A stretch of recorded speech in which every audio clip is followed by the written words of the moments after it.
কবির বয়স। ওরে কবি, সন্ধ্যা হয়ে এলো, কেশে তোমার ধরেছে যে পাক। বসে বসে ঊর্ধ্ব পানে চেয়ে শুনতেছ কি পরকালের ডাক? কবি কহে, সন্ধ্যা হলো বটে, শুনছি বসে লয়ে শ্রান্ত দেহ। এপারে ওই পল্লী হতে যদি আজও হঠাৎ ডাকে আমায় কেহ। যদি হোথায় বকুল বনোচ্ছায়ে মিলন ঘটে তরুণ তরুণীতে, দুটি আখির পরে দুইটি আখি মিলিতে চায় দুরন্ত সঙ্গীতে। কে তাহাদের মনের কথা লয়ে বীণার তারে তুলবে প্রতিধ্বনি? আমি যদি ভবের কূলে বসে পরকালের ভালো মন্দই গণি। সন্ধ্যা তারা উঠে অস্তে গেল, চিতা নিবে এলো নদীর ধারে। কৃষ্ণপক্ষে হলুদ বর্ণ চাঁদ দেখা দিল বনের একটি পারে।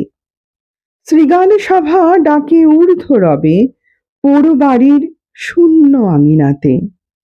এমন কালে কোন গৃহত্যাগী হেথায় যদি জাগতে আসে রাতে, জোর হস্তে ঊর্ধ্বে তুলি মাথা চেয়ে দেখে সপ্ত ঋষির পানে।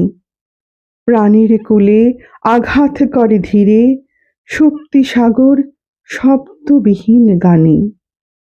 ত্রিভুবনের গোপন কথাখানি কে জাগিয়ে তুলবে তাহার মনে? আমি যদি আমার মুক্তি নিয়ে যুক্তি করি আপন গৃহকোণে। কেশে আমার পাক ধরেছে বটে, তাহার পানে নজর এত কেন? পাড়ায় যত ছেলে এবং বুড়ো সবার আমি এক বয়সী যেন। ওষ্ঠে কারোর সরল সাদা হাসি, কারো হাসি আখিরি কোণে কোণে। কারো অশ্রু উছলে পড়ে যায়, কারো অশ্রু শুকায় মনে মনে। কেউ বা থাকে ঘরের কোণে দোহে, জগৎ মাঝে কেউ বা হাঁকায় রথ। কেউ বা মরে একলা ঘরের শোকে, জনারণ্যে কেউ বা হারায় পথ। সবাই মরে করেন ডাকাডাকি, কখন শুনি পরকালের ডাক? সবার আমি সমান বয়সী যে, চুলে আমার যত ধরুক পাক।